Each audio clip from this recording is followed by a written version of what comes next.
Hi, everybody, and welcome to the Lions Hangover podcast. I am a plus-size model who is happy with the size of his ankles. Let's talk about the game. Elbow, forearm, he's going to be down. The result of the play is a touchdown.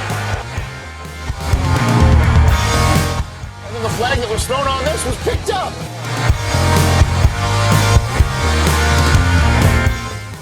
I don't know, did it get the face mask? So by rule, the game is over.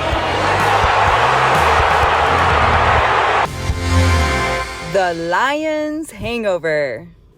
All right, as always, thanks for watching and listening either on YouTube or Spotify and Apple Podcasts. Also track me down on all of the social media pages at the Lions Hangover Podcast. This week's Twitter poll is up. I'm asking, where would you rank Amon-Ra St. Brown among the receivers in the league? I feel he doesn't get the credit he deserves. Am I biased or is he getting dissed? So please head over to my Twitter page and voice your opinion there. Also, please rate and subscribe, preferably to both formats. Coming up, I may do an audio-only podcast next week.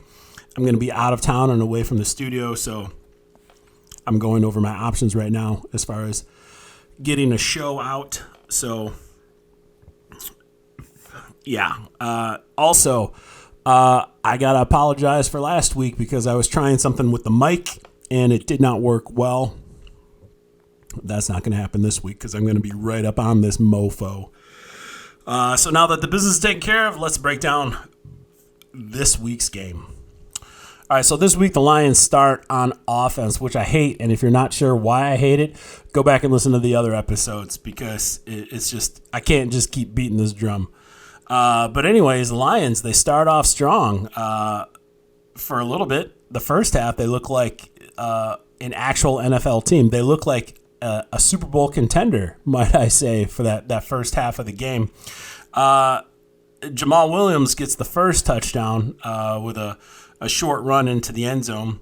And then it's Miami's turn on offense, and Malcolm Rodriguez records his first career sack. Kind of hard to believe because he's just zipping around that field all the time. I know everybody loves Rodrigo. Hey, weather alert. It's going to rain soon. Let me turn that off. So after he gets his first sack, he also gets a fumble recovery because Kirby Joseph, 2 weeks in a row, forces a fumble. And I believe it was Malcolm Rodriguez that recovered that fumble. I got to say, Kirby Joseph, keep it up, man. He's really coming through. 2 weeks in a row, making a big play like that. I do think he's getting better. He probably has a long way to go. But he's definitely been a bright spot the last 2 weeks. So the Lions get the ball back, and they are still going strong on offense.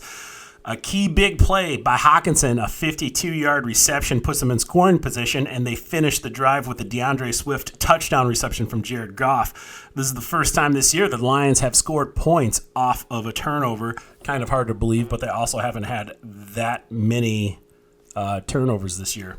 They haven't created too many turnovers. At this point, the Lions are winning 14-0. Scoring is coming fast, and it is coming often by both teams. Miami has no problem driving the ball down on their next drive and scoring. Tua throws it to Waddle all day. The Lions could not come up with anything to defend Tyreek Hill or Waddle. So with 50 seconds left in the quarter, the Lions lead 14-7. Not necessarily a bad showing on defense the first half, but not a great one either. Miami just has some of the top, speediest receivers. They're one of the fastest teams in the NFL. If you watch the broadcast today, they talked about how a lot of their players played track in college and or high school. And, you know, you couple that with the Lions having one of the worst pass defenses, if not the worst pass defense in the league, and that's just going to spell trouble, trouble. But on the Lions' next drive, they stay aggressive, and one failed challenge called by Campbell, and I actually don't mind that he challenged it. It didn't look like a catch. I think it was Amon-Ra St. Brown. Was that right? Yeah, but he challenged it. It didn't look like a catch. I was kind of hoping that they would just call it a catch. But yeah, he didn't get the 3 steps in. After that challenge, Lions get one more playoff before the end of the quarter, which I love because this is smart aggressiveness. Why not try and go score? They didn't do anything stupid. It's low risk, but it keeps Miami on their toes instead of just letting the quarter run out. I hate that idle play. Like, take control of the ball, and really let them know that you plan on moving the ball. You plan on being tough and aggressive, and I like that. The Lions go back to St. Brown for a 21-yard reception before the end of the quarter. And then at the start of the second quarter, Goff is looking like a real NFL quarterback, throws deep to Khalif Raymond. And then Jamal Williams gets his second touchdown of the game. The Dolphins on the next drive, though, Lions just can't stop their speed. Tua finds Waddles again for his second touchdown of the game. Lions winning 21-14 with over 11 minutes left in the half. There's plenty of time left, and there's already so much scoring going on. On the Lions drive, St. Brown takes a huge hit and hangs onto the ball. After last week, you're kind of like, oh, crap, dude, get up. But he just popped right back up, so he's really good. I feel like he really is a top 10, probably a top 7 receiver in the league. This is where the Twitter poll comes in. The offense semi-sputters and settles for a field goal attempt, which Badgley nails a 42-yarder. He's 3 for 3 as a Lion, and the Lions take a 24-14-point lead. Everything is looking good. At this point, the defense isn't getting trampled, but you can tell Miami is able to move the ball on us. So the defense needs to come up strong, and they don't. The Dolphins' next drive, lots of penalties and a strong defensive stand. Forces Miami to just a field goal. So the Lions maintaining their lead 24-17. And it's like you can kind of feel it, though. The tide is turning. So at this point, there's about 2 minutes left in the half. Miami gets the ball after the half. So it's like, come on, Lions, stay aggressive. And on a fourth down comes up. And the Lions, I'm like in my chair. I'm like, please stay aggressive. Just like keep going for it. I was kind of bummed with the fact that there was a fourth down, but I love Jack Fox, and it's like, okay, so we weren't able to score. That sucks, but they faked the punt. And then the next play, Goff catches his own pass, a deflected pass, which that was pretty sweet. And I love that smart play. It was a very heads-up play. Again, very impressed with Goff the first half. He was amazing. He was accurate. He was making smart decisions. He was getting rid of the ball quickly. Everything that he hasn't been doing the last 2 weeks, he actually did today. And everything was looking bright and sunshiny. Before the season started, when I said that the Lions could go 10-7, this was the type of play I was talking about Jared Goff needed to have for the Lions to be able to go 10-7, but he just hasn't done that. But what an amazing first half. The Lions finished it off with a field goal to reclaim a 10-point lead, 27-17 at halftime. Now, like I said, there's been plenty of scoring. Both teams accumulated about 592 yards of offense. That's the most of any game this season. At the half, though, like their defense is just struggling. At the half, Tua already had 253 yards. Tyreek Hill already had 7 receptions for 142 yards. Waddle already had 6 receptions for 72 yards and the 2 touchdowns. Offensively, the Lions were not able to keep up. They didn't have stats that looked like that. Jared Goff's stats were looking good in the first half, but nothing like that. So out of the half, Miami gets the ball, and they continue to flex their speedy muscle and cap off their drive with a touchdown. Lions now winning only by 3, 27-24. Lions start to shoot themselves in the foot, though. They had 3 straight plays with a penalty. Not a good start to the second half, not with this defense. And with that, Miami's next drive, Tua connects with Gasecki, their tight end, for the touchdown. Dolphins finally taking their first lead of the game, 31-27.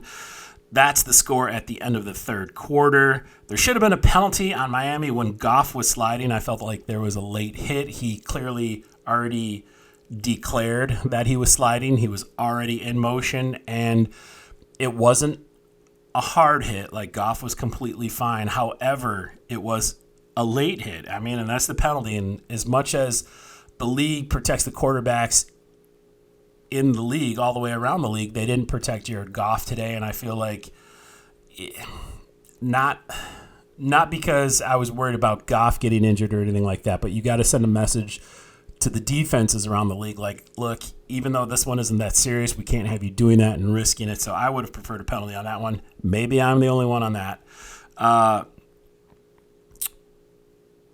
But anyway, that's the score at the end of the third quarter. Lions stall on another drive, and they're forced to punt for their first official punt of the game. I believe that was the first official punt of the game. For Miami, though, through a series of penalties and conservative play calling, Lions finally force a Miami punt with 8:17 left in the game. Lions, who were 1 for 1 on fourth down with that fake punt, attempt a deep pass to Reynolds. Now, I know some people are questioning Dan Campbell here on this one, maybe Ben Johnson. Like, why are you throwing it deep on 4th and 2? I'm going to put the blame on Jared Goff. I mean, you got 2 to 6 receivers at any given play. Reynolds was running deep on that one. You want a variety of receivers. You want somebody to get open. I feel like it was just bad decision-making from Jared Goff. I probably would have looked for a receiver that was close. I'm sure there was one that was close and open. He wasn't looking that great in the second half, so I just believe that was probably poor decision-making from Jared Goff. It would have been an amazing catch because it looked like Reynolds got tied up with his feet a little bit, misdirection. He did make a diving attempt, and he was probably within 1.5 feet of catching the ball. It would have been fantastic. It would have looked great. But that would pretty much be the ball game because Miami would get the ball back and just run out the clock. The final score ends up being 31-27. Jared Goff, finished with 321 yards passing. He was 27 of 37 with 1 touchdown. Statistically, it looks okay. But if you watch the game, he completely fell apart in the second half. He just didn't make any mistakes that killed us, but he didn't do anything that saved us either. Not much of a rushing game. Williams finished with 57 yards on 10 attempts with the 2 touchdowns, which is pretty amazing. But it seems like in the second half, they went away from Williams. He was moving the ball. That's 5.7 yards a carry. I don't think he had very many attempts in the second half. So why do you do that? Why do you make adjustments that hurt your team during halftime? Why would you go away from running the ball? It was successful. St. Brown finishes with 7 catches for 69 yards. Hawkinson, 3 catches for 80 yards, plus that 52-yarder. So that was really a mediocre day. I know there's some trade rumors about Hawkinson right there. I don't know how I feel about that. But that's a different show, different time. Khalif Raymond finished with 3 catches for 76 yards, and Swift had 5 catches for 27 yards, and he did have the touchdown. You could tell that the Lions were still sort of babying him. They were kind of trying to take it easy with his ankle injury and his shoulder injury. Defensively, Oruwariye and Harris finished with 6 tackles. Rodriguez and Hughes finished with 5 tackles, and they each got their first sack of their careers. They did, however, allow Tua to throw for 382 yards. He was 29 of 36 with 3 touchdowns. That's what you want your quarterback to look like. Tyreek Hill, had 12 catches for 188 yards. He's got to be one of the fastest players in the league. Waddle had 8 catches for 106 yards and 2 touchdowns. Excuse me. And Gesicki, I don't really know how to say his name, had the other touchdown. Overall, the Lions have to figure out how to stop the pass. I know the pass defense is one of the worst in the league. They got to get that together. They got to figure that out. I don't know what they're doing. They definitely need to figure out how to play a full 60 minutes of football as well. All of their 27 points came in the first half. They have to get faster. They have to get much, much faster. Not much else to say about this game. Next week, they take on a very beatable Packers team. Very beatable Aaron Rodgers. Even though they are beatable, I'm not going to say that they're going to win because how could you say that about the Lions right now? You should always fear Aaron Rodgers and the refs when Green Bay is in town. It seems like the refs always favor Aaron Rodgers, especially when he's here. So that kind of worries me a little bit, what kind of controversy is going to come out of next week's game. But regardless, he doesn't seem to have the supporting cast that he once had. And I got to say, the rest of the schedule, minus the Buffalo Bills game, there's not a team on here that scares me. So I think the message this week was we're close. We're very close. We know how close we are. How close are we? This is a rhetorical question to Dan Campbell and Brad Holmes. Are we 1, 2, 3 players away, defensive players away? I feel like we're kind of set on offense. We do need to get more consistent. But if we are only 1 or 2 players away on defense, why do we have to wait until the draft? Trade deadline's coming up. Make a move. Get aggressive. You have an extra first-round draft pick. I'm not saying use it, but for the right person, use it. You have draft capital. Get rid of a second and third-round pick. It doesn't matter to me. We don't have to be losers this season. We have a freaking easy schedule. Let's win some games. Go get somebody. Make something happen. Cut some players. Trade some draft picks. Whatever you got to do, get creative. You are a coach with a long-term contract, a ridiculous long-term contract, an inexperienced coach with a ridiculous long-term contract. I'm not necessarily blaming Brad Holmes just yet. I feel like he should get an opportunity to hire his own coach. But regardless, these two are in it together, and they're trying to build something. So build something. Go get some players. Don't make us wait until the draft. Why do we have to get excited about the draft? It's not even officially November yet. Why are we talking about the draft? I don't want to hear C.J. Stroud. There's no good quarterback from Ohio State. No good quarterback. Name a good quarterback in the NFL from Ohio State. Ever in the history of the NFL. Exactly. I don't want to hear about C.J. Stroud. He's too skinny. He plays for Ohio State. And this isn't anything against Ohio State other than the fact that good quarterbacks, good NFL quarterbacks, don't come from Ohio State. So, sorry. Just a lot of pent-up frustration. Other than that, that'll do it for me this week. Thanks again for watching, listening, subscribing, telling your friends about me. Please tell your friends about me. I like doing this. I like seeing the audience. It makes me feel good. All right, that was weird. Anyway, you guys have a good night. Go Lions. Let's beat the freaking Packers.